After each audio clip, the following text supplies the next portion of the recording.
Bonjour à tous et bienvenue dans ce nouvel épisode de Straight Talk with Sefo, Parle franchement avec Sefo.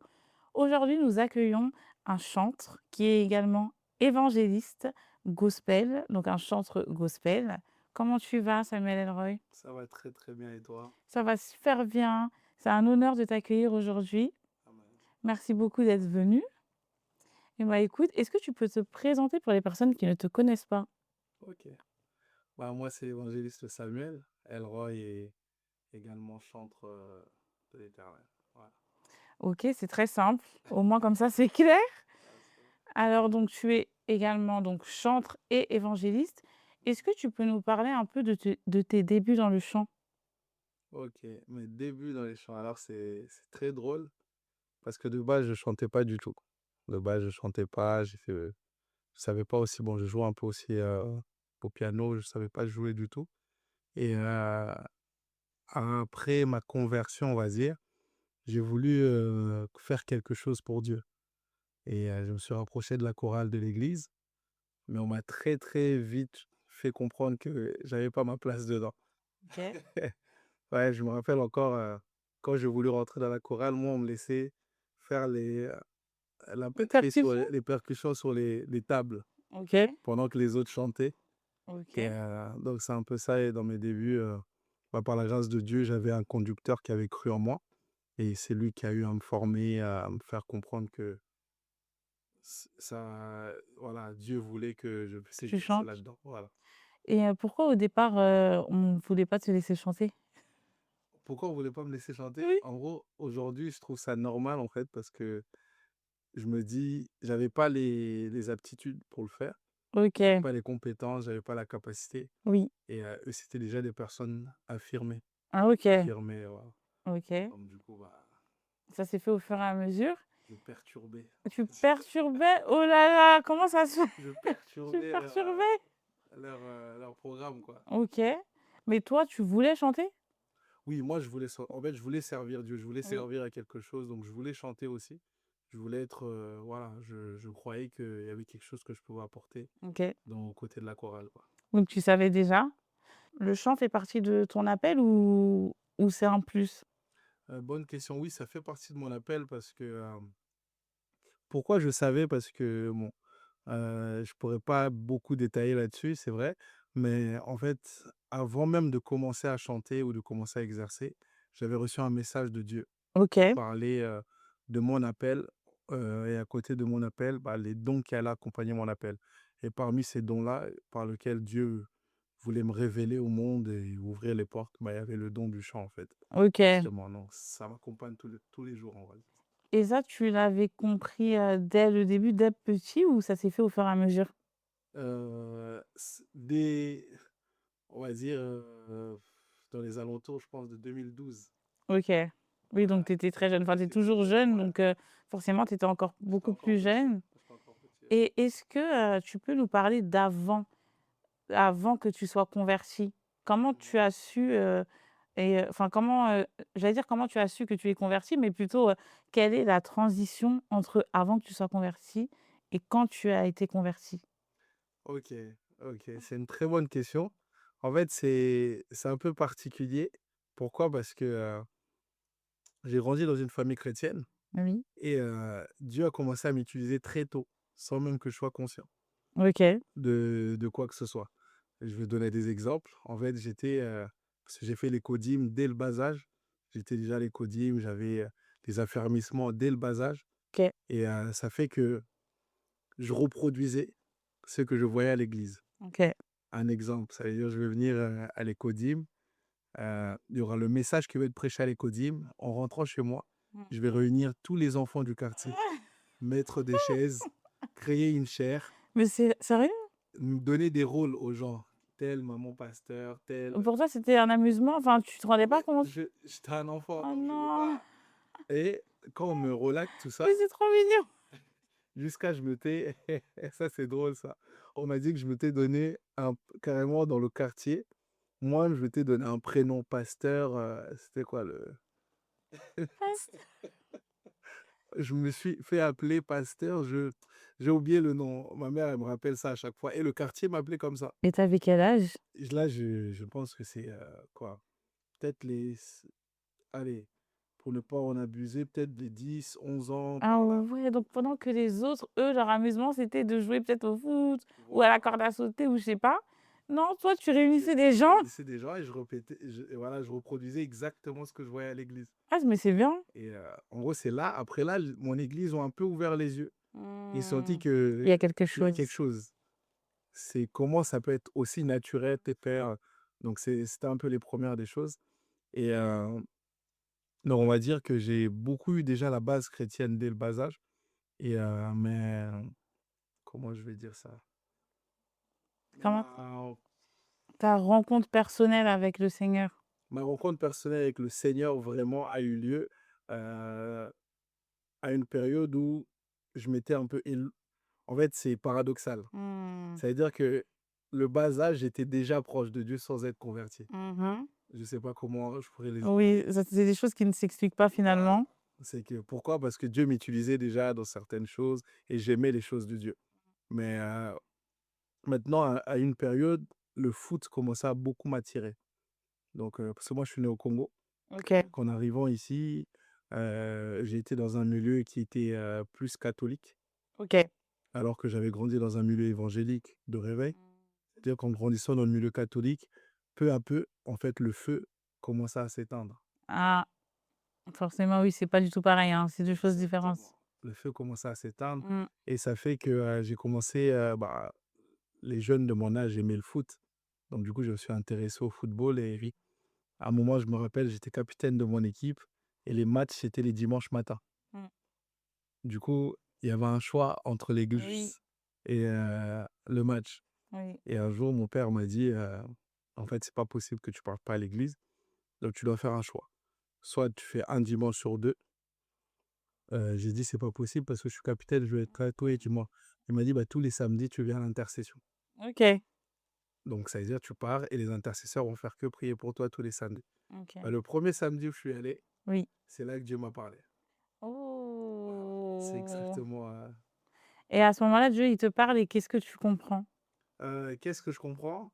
En fait, en ce jour-là, je rentre dans cette réunion de prière. Oui. Je traversais des moments compliqués personnellement et personne ne savait ce que je vivais. Même tes Ni parents? mes parents, ni personne. Et j'arrive dans la réunion, on prie pour moi et en priant, le message qui sort relate exactement ce que je suis en train de vivre. OK. Et par là, Dieu me dit un message que, en fait, rien ne marchera pour toi Oui. si tu marches pas avec moi. À temps plein, du coup? Ça veut dire qu'à partir de là, Oui. je suis sorti de là en sachant que, bon, en fait, ma vie, Mmh. c'était Dieu ou rien. Dieu ou rien. Bah, voilà, c'est mon changement est vraiment parce qu'en fait, il m'avait dit quelque chose de fort. Il me dit: «Mon fils, je t'aime, reviens à moi». Ça veut dire que même Dieu m'a toujours considéré Oui. de bas et ça, j'avais trouvé ça hyper fort et du coup, en sortant de là, en fait, mon changement était radical. J'ai pris la décision qu'à partir de là, bah, en fait, Tous les dimanches, tu irais à l'église? voilà et non, non, je dirais pas ça Pas ça parce que comme je ça. continuais à aller au foot, Oui. mais je commençais à faire des choses Mmh. assez, bizarres. Je faisais prier les gens avant les matchs. Je commençais à emmener mes coéquipiers à l'église. En fait, ça a toujours été là, hein, Voilà, depuis toujours. exactement. Mais ça, c'est fort, hein. Ça fait un peu peur. Moi, des fois, Dieu, il fait des choses qui m'effraient. En fait, je me dis: «Mais en fait, depuis toujours, tu as toujours eu ce» parce qu'on va y venir, hein, parce qu'aujourd'hui, tu es évangéliste et donc en fait, depuis toujours, tu avais cette sensibilité à réunir les gens, prier Voilà. pour eux et cetera et en plus, tu as parlé du fait que le dimanche, il y a foot. Jusqu'aujourd'hui, je sais qu'il y a encore des frères qui font, enfin, qui hésitent et qui doivent faire un choix entre aller le dimanche au foot ou aller à l'église. Toi, aujourd'hui, comment tu vois cette chose-là? Parce que le foot peut être aussi un, entre guillemets, «un appel» dans le sens où tu es chrétien, mais tu dois quand même devenir footballeur et comme par hasard, hein, le foot, c'est le dimanche. Moi, j'ai entendu beaucoup de frères se plaindre et dire: «Ouais, je sais pas comment faire parce que, bah, c'est le dimanche que j'ai match». Ouh là Comment tu là, peux ouh là conseiller là, un ouh là frère là. dans ces C'est conditions-là? intéressant. Ce que je pourrais sagement conseiller dans ces conditions-là, déjà, je pense que, si tu sens que c'est là que Dieu t'appelle, n'abandonne pas le foot. Mmh. Ça, c'est important, il faut être équilibré. Mais il faut aussi comprendre que si c'est un don que Dieu t'a donné, tu peux pas dissocier ça de la spiritualité. Ça veut dire qu'il y a des temps où il y a des églises, qui prient beaucoup plus tard. Oui, Il y a des églises qui prient hyper tôt. oui, Donc je pense qu'en ça un peut se dimanche, il y a forcément un moment où tu peux assister même à 1 heure dans un culte ou suivre un culte en ligne. Voilà, donc je pense que trouver il y a des week-ends où il y a pas des matchs où tu peux, te permettre, tu peux venir. voilà. Donc faut être équilibré et en plus, toi, tu l'as bien dit, ton père a dit au départ: «Viens le samedi». Tu vois, il t'a pas interdit, le foot directement. Il a dit: «Viens le samedi», donc ça, c'est bien parce que du coup, dans la semaine aussi, vous pouvez venir au culte et cetera. Ça peut, bah, c'est personnel, en fait. Au final, comme ça, dans notre marche avec le Seigneur, on sait que je viens à l'église, tel jour, même si je ne viens pas le dimanche, je sais que j'y suis le samedi, je sais que j'y suis le jeudi ou le vendredi. C'est important et tu sais, là, on parle d'église. À quel niveau, tu peux aujourd'hui, expliquer l'importance d'aller à l'église? OK, OK. C'est une bonne question. À quel niveau, je peux expliquer l'importance d'aller à l'église? C'est que premièrement, la Bible parle, dit que il a fait des dons aux hommes. Il parle, des 5 ministères. Donc Dieu va dire qu'il a établi des apôtres, des prophètes, des évangélistes, des docteurs, il a établi, les pasteurs et tous ces 5 ministères, il les a établis pour le perfectionnement des saints et l'édification du corps. Mais qu'est-ce que ça veut dire aussi? Ça veut dire que ces 5 dons ont une importance dans notre vie. Donc aller à l'église, c'est que les 5 dons que Dieu a mis en place ont pour rôle de nous aider au mieux à atteindre, à se rapprocher en fait de l'image de Christ. Bah, par l'enseignement, par la parole, par la prière. Donc l'église est primordiale et importante parce qu'il y a des informations que tu ne peux pas obtenir de toi-même. Il y a des gens qui sont dotés, de cette onction-là pour pouvoir te communiquer cela. Et l'église aussi est importante parce que, dès le commencement, le livre de Actes, on nous parle beaucoup de la communion fraternelle, communion des saints, on nous parle de fraction de pain. En fait, ces choses-là nous préservent contre les ruses de l'ennemi. Mmh. Ça OK, nous c'est très préserve bien des ruses de expliqué. l'ennemi. Oui, Donc c'est important d'être en communauté, oui. communauté, accompagné des bonnes personnes Mmh. qui peuvent nous soutenir dans la prière, qui peuvent nous tenir pour que il y a plein de choses que je peux expliquer. Oui. Il y a aussi certaines guérisons qu'on expérimente, quand des frères prient ou des frères ou sœurs prient pour nous. Mmh. On dit: «Priez les uns pour les autres», donc il y a plusieurs des choses, où on peut expérimenter. On dit que, la prière fervente du juste, mais on va parler aussi, des saints, que des anciens pardon, la prière des anciens, d'aller voir des anciens parce que leur prière a aussi une importance. Donc je pense que chaque personne que Dieu place dans une église a une importance et l'assemblée est importante parce que ça nous Amen. prépare au retour de Christ. Amen. C'est super bien expliqué. Merci beaucoup parce que, même s'il y a beaucoup de choses que tu as dites que je savais, bah, je réapprends aussi à tes côtés et du coup, merci beaucoup. Aujourd'hui, donc, là, tu as parlé un peu de tes débuts en tant que chantre. Aujourd'hui, tu es également évangéliste. Comment ça s'est passé? Bon, c'est pas une transition parce que tu es chantre et évangéliste, hein, toujours. Mais du coup, comment ça s'est passé cette, consécration, en tant qu'évangéliste? Comment ça s'est passé? En gros, en fait, la transition a beaucoup plus été sur un point de vue, médiatique, en réalité. Pourquoi? Parce que j'exerce, déjà depuis longtemps, tu vois? Ça veut dire que, mes premières réunions que j'avais organisées, c'était des Oui. réunions sur la parole, Mmh. le témoignage et la parole et il y a des gens qui peuvent le savoir dans les années 2014-2015. En fait, je faisais des partages dans les maisons. OK, Partager autour de la parole, des témoignages et c'est d'abord là que j'avais commencé pour plus tard vraiment rentrer dans le chant. OK. Voilà donc et la transition, donc elle s'est faite en fait, j'ai juste été on m'a reconnu au ministère Oui. évangélique. Mmh. C'est-à-dire qu'on a reconnu ce que je faisais Ce que tu faisais déjà, oui. voilà, sans qu'on a voulu, voilà, Officialiser, enfin oui, officialiser ça reconnaître, et quoi. bien évidemment, comment je vais dire ça? Que l'onction soit Oui. vraiment, Ouverte. ouverte, voilà. Et c'était en quelle année? En 2024. C'est récent. Ouais, c'est récent. Alors qu'en fait, tu as toujours été évangéliste, mais tu n'avais pas, la consécration. Enfin, tu faisais ce qu'un évangéliste fait, Mhm. mais tu n'étais pas consacré, c'est ça? Ou peut-être que je dis mal, alors je sais J'étais pas, faut que tu pas me dises. ordonné. Voilà, tu n'étais Voilà, pas j'étais pas ordonné. ordonné. En gros, je vais pas dire que j'étais évangéliste avant. Oui, Oula. Je vais pas dire que j'étais évangéliste avant. oui. Mais en tout cas, je servais Dieu et je servais dans la parole, je servais dans la prière et tout le reste. Et j'étais pas encore reconnu dans les 5 ministères par mon assemblée. Donc, il fallait attendre que ça OK, soit reconnu. OK. Et du coup, quand tu as été, ordonné évangéliste, qu'est-ce qui a changé pour toi? Qu'est-ce qui a changé pour moi? Oui. En vrai de vrai, on peut servir Dieu Mmh. avant, Mmh. mais après l'ordination, il y a quelque chose qui change déjà le sens de la responsabilité. Parce que c'est un engagement. C'est-à-dire qu'on te dit clairement que toi, tu t'engages à vie, toute ta vie. OK. Oui, ça veut dire que c'est un engagement toute ta vie. Tu dois prendre en charge les âmes. Oui. Donc je me dis, attends, avant d'être évangéliste, quelqu'un fait des fiers, je peux me permettre, Quelqu'un fait des fiers? je peux me permettre de laisser la personne. Oh Mais non! là, j'ai la charge des âmes. Oui. Donc c'est différent parce que là, à la fin, Christ me demandera des comptes par rapport à ces âmes-là. Mmh. Et ce que je n'avais pas forcément avant d'être évangéliste. Oui. Et là aussi, comment dire? Là, j'exerce, la fonction, c'est-à-dire j'ai l'office et je dois aider les personnes à trouver des solutions. Je dois accompagner les personnes dans la prière et je dois voir des âmes, grandir, être sauvées, la croissance de l'Église Oui. et donc c'est toute la pression qui vient avec ça. Donc le jugement, il est beaucoup plus dur, Oui. même, quand on est déjà reconnu au ministère. Et du coup, aujourd'hui, est-ce que tu es l'évangéliste principal de ton église ou, comment ça se passe? Il y a un pasteur principal dans ton église ou, comment ça se passe? Donc moi, je suis dans une Oui. communauté à la louange. Et donc il y a un pasteur principal, et j'exerce comme adjoint, OK.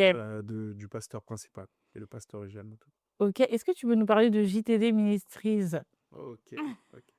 Alors, Juste Adoré, ouais, JTD Ministries, donc c'est un ministère, de parole et d'adoration que Dieu nous a donné il y a de cela plusieurs années, qui a, vu le jour en 2018.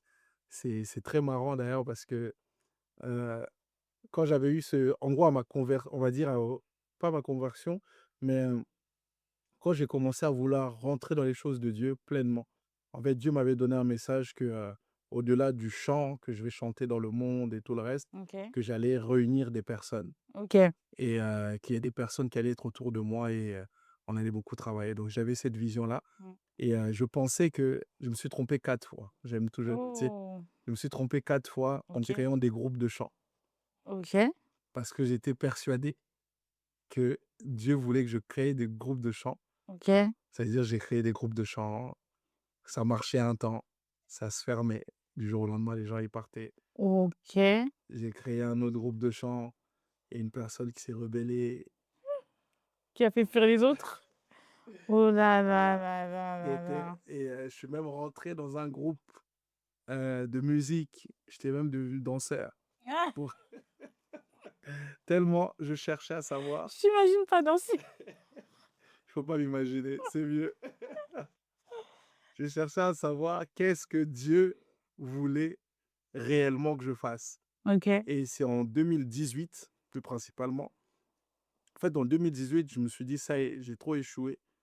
Heu, Vas-y, je vais faire juste un événement où les gens vont venir pour adorer. Ils vont oublier leurs titres, ils vont oublier ce qu'ils font dans la vie». Mais j'avais ce constat-là que à l'église, on va beaucoup prêcher, on va beaucoup, passer du temps dans autre chose. Mmh. Mais si on pouvait dédier un temps où c'est plus que de l'adoration. Du coup, j'ai commencé à envoyer des messages aux gens sur Facebook: «À telle date, tu es là, tu es là, tu es là, tu es là». J'ai vu plusieurs personnes commencer à répondre présent et on s'est réunis en une semaine. Les gens on a fait une affiche, ils ont emmené plusieurs idées et je crois qu'on avait rassemblé là, en 2018, Au premier événement, on avait rassemblé à peu près, je crois que 50 personnes ou même un peu plus. C'est Waouh! comme ça Et ça que s'est fait en une semaine, hein? voilà, le ministère a Ah, trop démarré poussé, ouais.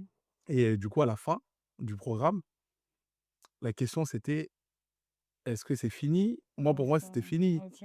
et bah, il y avait une intercession, il y avait un pôle d'intercession qu'on avait créé et à ce pôle-là, bah, Dieu va parler à ce pôle pour dire que: «Non, je souhaite que vous puissiez faire continuer comme ça». C'est ça que j'attendais, et c'est comme ça que Waouh! j'ai compris, l'appel de Dieu, en fait, au niveau de Juste Adorer Ministries. Mais du coup, comment ça se passe, juste, t'adorer? Enfin, c'est toi qui lead? Quand il y a une réunion, comment ça se passe concrètement? En gros, je suis, oui, c'est moi, je suis le leader du ministère, Juste Oui, Adorer, donc le visionnaire. Donc, on va dire que, voilà, ça veut dire toute la partie spirituelle, ça sera c'est plutôt moi qui gère ça. OK. Partie organisationnelle, bah, j'ai des personnes avec qui je travaille. OK, OK. Bah, très, très bien. Alors j'ai quelques questions, pour toi. OK. Alors ça va être des questions, il va falloir y répondre de manière, rapide, enfin simple. Tu OK. vois? C'est quelques questions, c'est un petit jeu, en fait. OK. Alors je vais t'en poser 5 et il faudra répondre, très rapidement. OK. Le mot qui définit ta foi. Espérance. Amen. Le mot qui définit ton chant. Cœur. OK. Ton plus grand combat.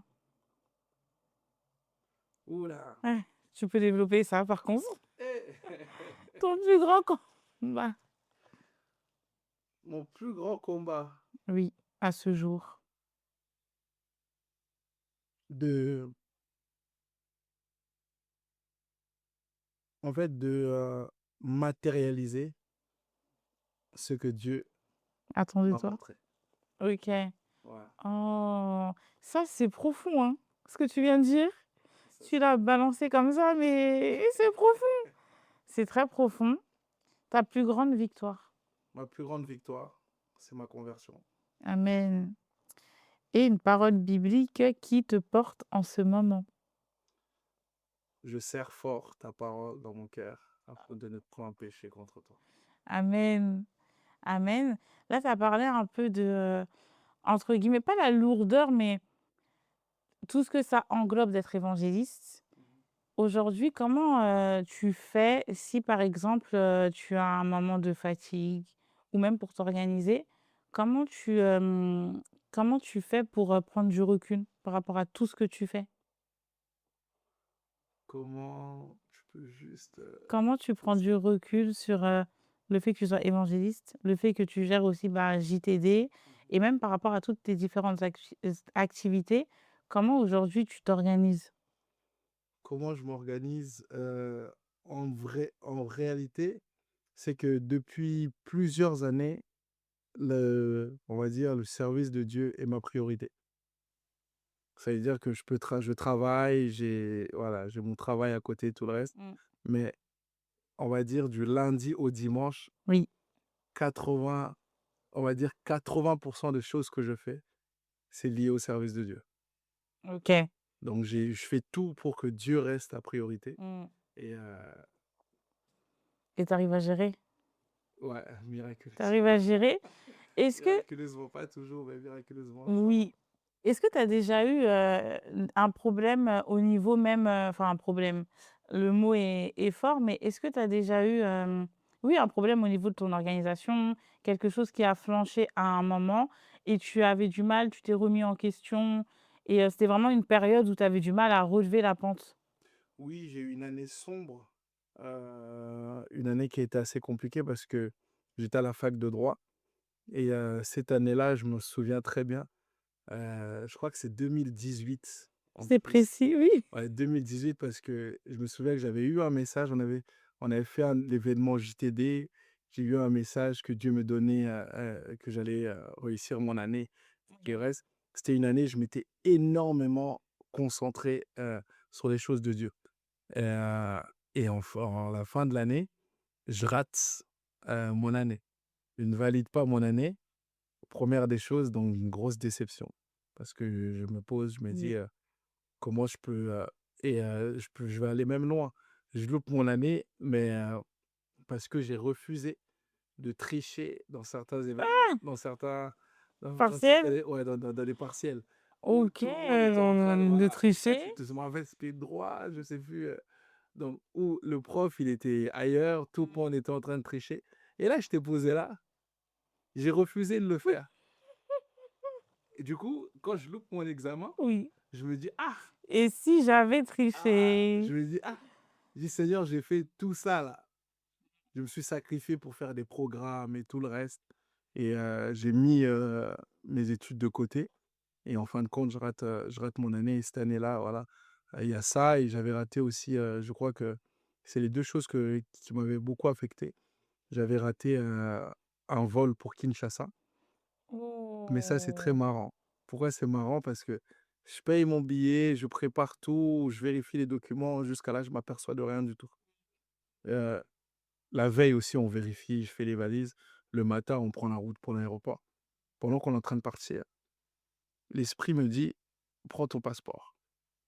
Je prends mon passeport. Il me dit: «Oui, va sur, la date d'expiration». Je faisais pas, mon passeport venait d'expirer il y a quelques jours. Et tu as pas pu le voir avant parce que tu as pas besoin de visa? Parce que quand on a besoin de visa, on voit la Exactement. date. J'avais pas besoin de visa du coup Oh et là, qu'est-ce qui non! se passe? Du coup, sur le moment, je prends mon passeport, je regarde, je vois que Oh ça vient d'expirer. non! Tu as dû avoir envie de crier Et je regarde la personne qui me conduisait. Je voulais qu'elle me rassure. Et je lui posais la question: «Assure-moi que c'est possible de voyager». avec un passeport La expiré. personne, elle me donne voilà. Et du coup, j'y crois jusqu'au bout. On arrive à l'aéroport. Je me rappelle encore, en fait, on arrive à l'aéroport. Première des choses, j'aurais pu voyager. Mais en fait, je commets une erreur, c'est que je dis la vérité à une personne qui était, un peu personnelle, quoi. Je vais dire la vérité, c'est ce personnel-là, je pense, qui a écrit un petit message aux autres Ah pour qu'ils ouais, bloquent oui. l'accès partout. Mmh. Ce jour-là, j'ai essayé d'appeler même mon père Oh spirituel, non! heu, qui est au Congo du coup, Oui, en me disant que, bah, lui, il peut faire quelque chose, oui, même, oui. vu qu'il a une position. Il y a rien qui avait marché. Et c'était un voyage important?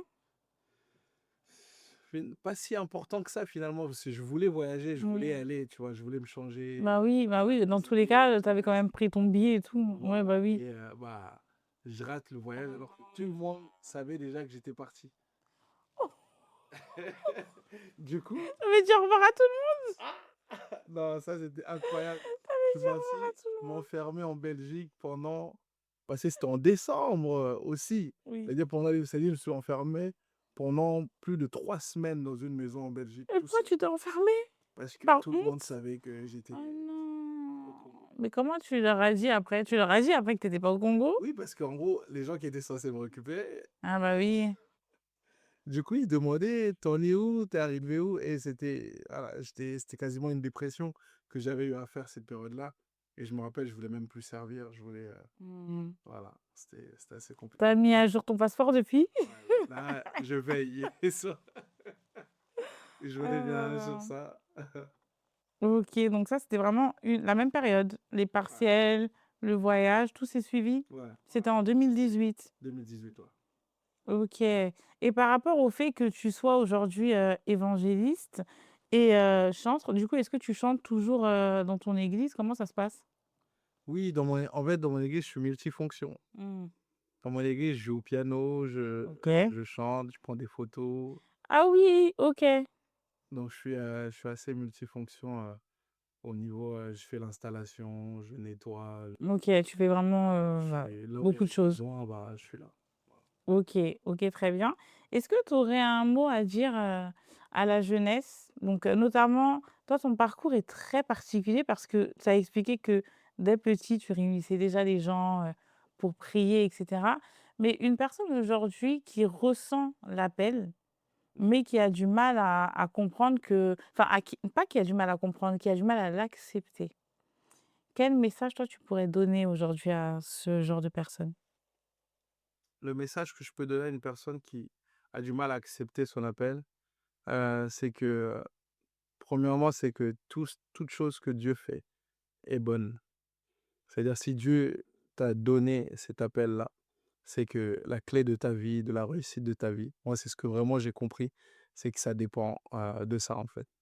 Et voilà, il faut pas négliger, il faut y croire. Ça peut apparaître grand, difficile ou peu importe, mais ce qui est important, c'est que Dieu te donnera la force nécessaire et ce qui est aussi important, c'est que lui-même t'accompagnera à l'accomplissement de cet appel. Amen. Voilà. On peut comprendre aussi, je me permets de rajouter, hein, que si Dieu t'appelle pour quelque chose, forcément, il va t'épauler, il va t'aider pour accomplir cet appel-là. C'est vrai qu'aujourd'hui, il y a beaucoup de jeunes qui refusent leur appel. Mmh. Ils savent quel est leur appel. Il y en a qui ne le savent pas, ça c'est autre chose. Mais il y en a qui savent, mais qui le tardent. Toi, comment tu as fait pour rentrer dedans? Pour entrer dedans, en fait, il y a des gens à qui Dieu ne laisse pas le choix. Tu as pas eu le choix? En vrai, Il au t'a niveau forcé? non, en vrai, en réalité, il y a des bah, moi, dès lors qu'on me dit que, en gros, sans moi, tout ce Mmh, que tu vas faire, ça fonctionnera pas, mmh. c'était clair et net qu'à C'était partir de là, clair. ça Ouais. sert à rien que je fasse autre chose. OK. Tu vois? Il y a des gens à qui Dieu force, La main. impose et il y a d'autres personnes, en fait, à un moment ou à un autre, ton appel te rattrapera. Ça, c'est une certitude. C'est quelque chose il faut garder en tête.